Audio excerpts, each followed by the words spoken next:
Hello hi అందరికీ. ఈరోజు నేను మా ఇంట్లో వెన్నతోని నెయ్యి చేస్తున్నానండి.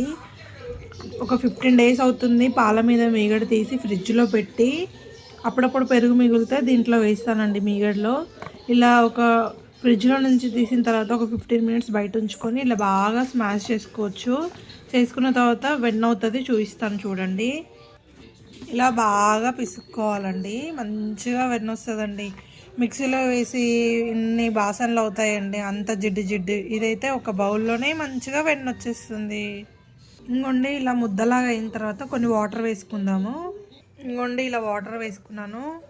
వాటర్ వేసుకున్నాక వెన్న మంచిగా పైకి తేలుతుంది. చాలా ఈజీ అండి. కవ్వంతో గంట సేపు చిలకరించి మిక్సీలో వేసి ఇన్నంట్లు చేసే బదులు ఇలా ఈజీగా 10 నిమిషాల్లో నెయ్యి తయారవుతుంది. చూసారా, వాటర్ వేసిన తర్వాత వెన్న ఎంత మంచి